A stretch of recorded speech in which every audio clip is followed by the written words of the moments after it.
Very warm welcome to Sanjeev TDCI. Sanjeev TDCI में आपका स्वागत है। और आप इंग्लिश स्पोकन में जो है कुछ नए सेंटेंसेस को बनाना सीख रहे हैं जो हमेशा पर डे अपना यूज आता है, डेली के यूज में रहता है। जैसे यहाँ लिखा है वो हंसता रहता है, तुम खाते रहते हो, तो आप हमेशा खाते रहते हो, आप लोग नहीं खाते रहते। वे खेलते रहते हैं, राहुल जी घंटों बोलते रहते हैं। तो इन सब का जो है ट्रांसलेशन कैसे करेंगे आप? गो ऑन या गोज ऑन प्लस आप जिरंड लगाएंगे।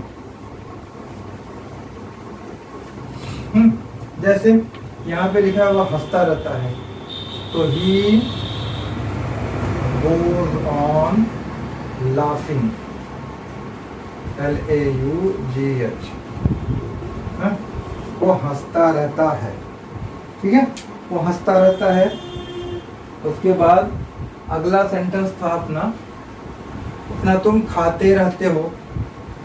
अब यहाँ पे आप गो या गोज को जो है एज पर योर सब्जेक्ट, आप सब्जेक्ट के अकॉर्डिंग गो या गोज ऑन को लगाओगे। तो आपका क्या है?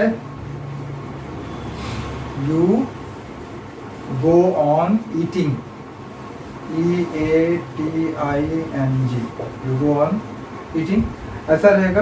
और थर्ड वन अपना आपका तीसरा क्या है? वे खेलते रहते हैं, तो वे के लिए दे लगाते हैं, दे गो ऑन अर्थात जारी रखते हैं, है ना? They go on playing. आप ऑब्जेक्ट भी आगे जोड़ सकते हैं, they go on playing cricket, they go on playing. और क्या है? राहुल जी घंटों बोलते रहते हैं। तो यहाँ पे भाई इनको बोलने से कौन रोक सकता है? इनको बोलने दीजिए।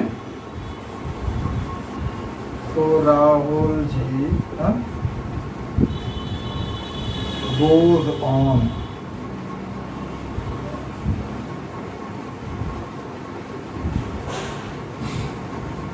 यहाँ पे टॉक कर सकते हैं, टॉक्स फॉर आवर्स, आवर्स माने घंटों, ठीक है।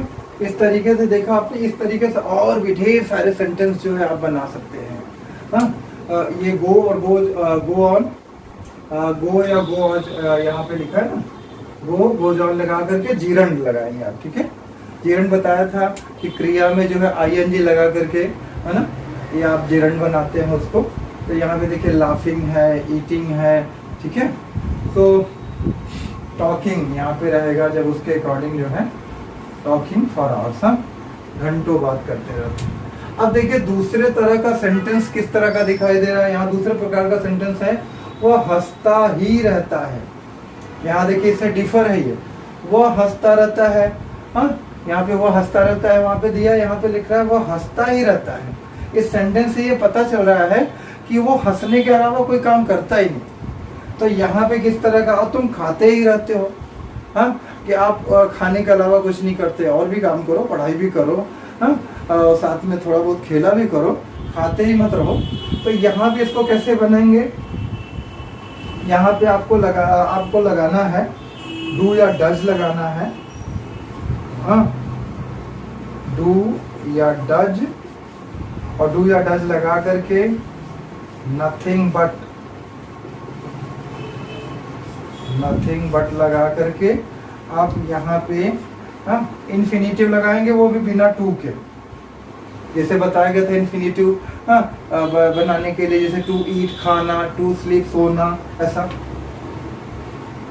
तो इन्फिनिटिव, तो इस बेस पे आप कैसे बनाएंगे? वह हंसता ही रहता है। So as per your subject you will use do और does. So he does, DOES लिखिए, ही डज नथिंग, मीन्स वो कुछ नहीं करता, केवल हंसने के अलावा। He does nothing but laughs, LAUGH, ठीक है। वो हंसने के अलावा कुछ नहीं करता, ठीक है। और कौन सेंटेंस थे?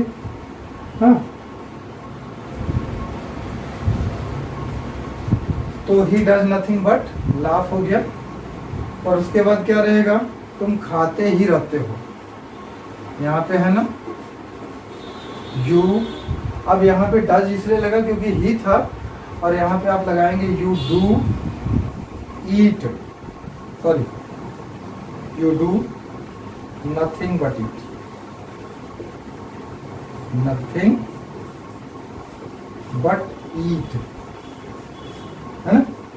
तो आप केवल खाने के अलावा कुछ नहीं करते, और वे खेलते ही रहते हैं। अब यहाँ पे देखिए वे खेलते ही रहते हैं, कैसे आप बनाएंगे, सो दे डू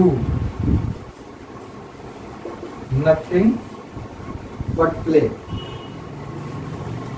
मीन्स खेल के अलावा कोई चीज नहीं है। जैसे इंडियन टीम के को खाली खेलना ही है और उन्हें कुछ नहीं करना है, बट कभी कभी कुछ और करने लगते हैं, इसीलिए हमारी टीम बार बार हारने लगती है। तो उन्हें केवल अपने खेल पर ही फोकस करना चाहिए। हाँ, तो मुझे कमेंट भारतीय टीम पे नहीं करना चाहिए, इसके लिए सॉरी। से दे do not, say they sorry, they do nothing but play. और उसके बाद है राहुल जी घंटों बोलते ही रहते हैं। तो यहाँ पे आप रहेगा क्या आपका, राहुल जी डज नथिंग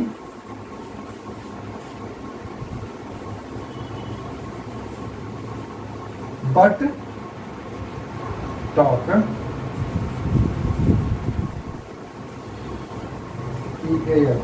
ठीक। इस तरह से आपने दो प्रकार के वाक्यों को देखा, किस तरीके से बनाते हुआ हंसता रहता है ना।